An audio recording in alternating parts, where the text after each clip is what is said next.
welcome to week 9 and your hard questions. I hope this is going to be useful for you. What we're covering this week is Leviticus 27, Numbers 6, and Numbers 10 through 18. And I wanted to touch first on Leviticus 27. Years ago, I was in a Bible study group. When we hit this, one of the girls asked, why are people assigned different values? So what this is essentially someone is allowed to dedicate another person to the Lord. And then in order to redeem them or buy them back, they have to pay a certain amount of money. There is more money paid for wage-earning men or men who are sort of middle-aged and able to earn money. Less money paid for men who are older. Less money paid for boys who are younger. And then on the side of the women, there's just less money paid for each one. And so this person asked, is the Bible saying that men are worth more money and women aren't? So I just wanted to ask you to think about something that we perhaps do in our own culture. In a family, who are we more likely to buy life insurance for? And if we're going to buy life insurance for more than one person, who do we buy more life insurance for? Typically, it's the dad, because he's the wage earner. And there's the idea that if she dies, he's still got his job. He's still earning a wage. If he dies, what's she going to do? And so that's why there's a higher monetary value assigned to his insurance without a higher value being assigned on his personal life. So that's something that could be helpful for us to think about when we're looking at things in the Bible that cause us to react out of our culture. It's useful to think, do I do something like that? Or do we do something like that in our culture, but because we don't ever say it blatantly, we don't ever think critically about it. So is the Bible being unreasonable here? I don't think so. Second question, Numbers 5, 1 through 4. The children of Israel are commanded to put out of the camp every leper, everyone who has a discharge, and everyone who's touched a corpse. What's happening? Are they being discriminatory? Well, no. You have to look at it and say, this is a group of people that doesn't have hospitals. They don't have an easy access to water. They don't have an easy access to any kind of hygiene practice, much less the kind of hygiene practices that we know about now. And so when they're putting people out of the camp, what they're doing is they're isolating them, and it's a kind of quarantine that's supposed to save everyone else's life. So it's not a discrimination, it's actually protecting everyone. Number 3, what's the Nazarite ritual about? What's going on there? And the Bible never really gives us very much context. Most of what we know is that there are a couple of people in the Old Testament who are Nazarites from birth, and then you have John the Baptist, who is a Nazarite from birth in the New Testament. And these were people who were specially set apart by God, and they had some special function that they formed in their society, either as Samson or Samuel, who were judges, or John the Baptist, who is a prophet.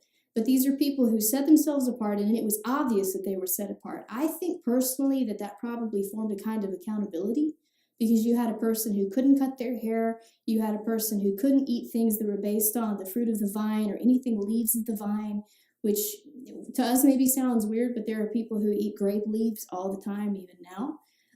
And so that was something that they couldn't do, and it would become very obvious when they sat down to eat with someone. I can't do that. I'm a Nazarite. Or they would see that their hair, I can't cut my hair. I'm a Nazarite. And it was a sort of a social accountability for them to remember that they had set themselves apart for the Lord. So I think that's kind of what's going on there. The next question, Numbers 11, 11 through 15. Moses says some really shocking things to God. He basically almost rebukes God and says, why did you send me to suffer with these people? Did I give birth to these people? These are not my children. Why am I having to take care of them? Why does Moses talk like that to God? Is it okay to talk like that to God, or is that a lack of respect? I've been living in a culture where to speak to anyone that way is a lack of respect, and so they have a pushback when they see someone like Moses or Abraham or even David talking to God this way or complaining to God. So is it a lack of respect? I don't think so. I think it's more a mark of intimacy. You have someone here who's being absolutely honest with God, 100%, not hiding anything about his feelings. And I think that if you look in the Bible and you see everywhere that they do something like that, God responds to them favorably. He might rebuke, but it's very, very rare. More of the time, he responds to them by giving them some way to work through their situation. In this case here with Moses, God hears Moses' heart. He hears what Moses is dealing with, and he gives Moses 70 other people to carry the labor with him. And so there's a scholar named Ray Vanderland who studied a lot of things about the Jewish culture, studied with the rabbis, and his take on this, he calls it chutzpah. where somebody's just really bold and he's just going for it and saying what he needs to say and pushing through. It's the sort of thing that you see Abraham doing when he says to God, how can the judge of the earth do wrong? Won't you do right? How can you destroy the righteous with the wicked? That's not you.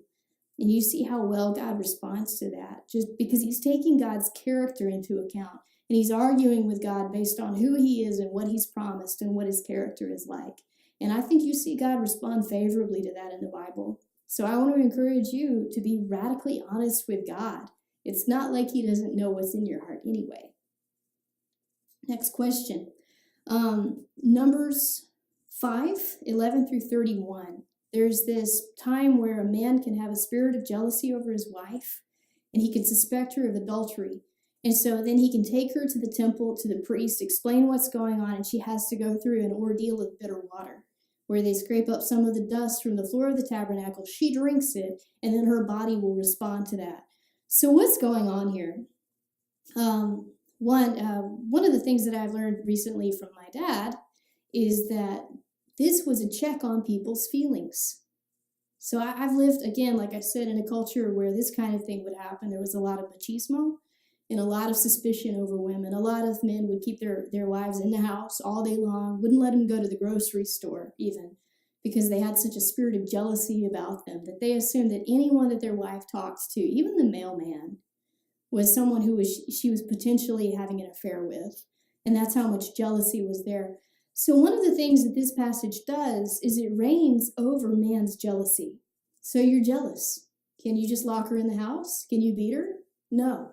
You have to take her to the priest. You have to bring this jealousy out into the light. You have to express it. You have to talk about it. She has to take a drink. And if she takes a drink and it doesn't respond, you can never do that to her again. And so the matter is effectively closed. So in that sense, it's a way of really protecting women.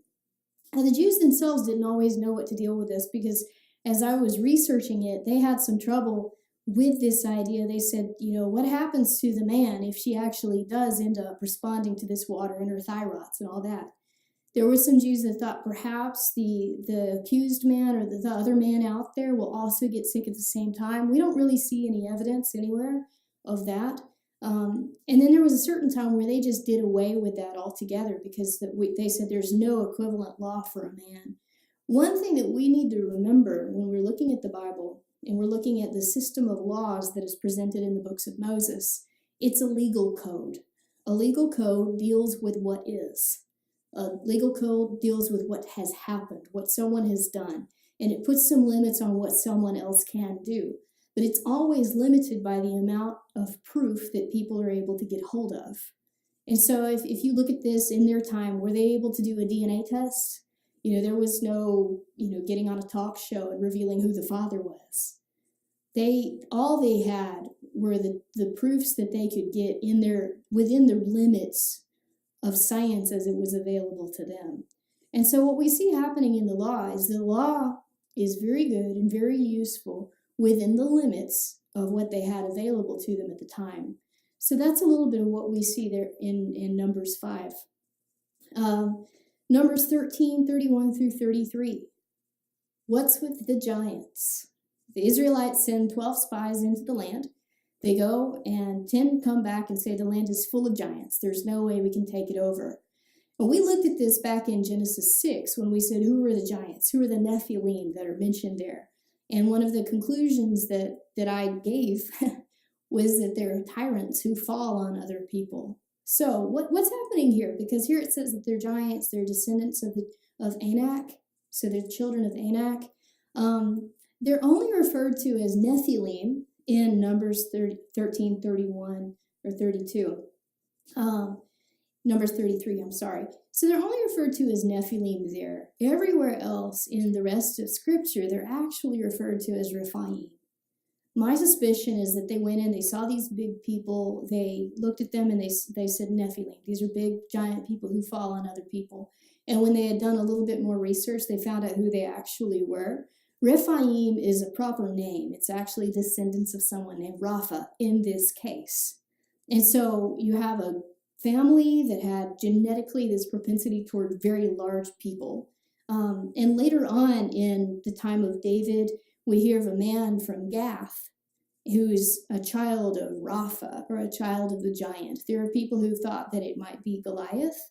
It's quite likely that that was a term that they picked up from the group of Rephaim, and then later on, anybody who was big might have been called a giant like that, Rapha, after him. So we don't have to look at those and think, oh, good, it's more evidence that there were angels who had relations with people and now they're giant people. Those people would have been, even if they had existed, would have been totally wiped out in the flood, because all that we have left are the descendants of Noah, and we have no indication that they're included anywhere in there. So, Numbers 15, 30, and 31. What does it mean for someone to be cut off from his people? When I was younger, I would read the Bible and I would wonder what it was. I thought maybe they were killed, because nobody had explained it to me, what's cut off from his people. When I was studying in seminary and studying missiology and anthropology, one of the things that I found out was, for a communal society, there is almost no punishment worse than being isolated. And so you have people who commit certain crimes, and what they would do is they would just isolate them. And so they would just say, you can't be part of society anymore. And we know actually in our prisons now that if you put someone in isolation long enough, they'll go stark raving mad, because it is a severe punishment and almost no one can handle it. So that's what I see there for Numbers 15, and I hope that helps you this week. Thank you.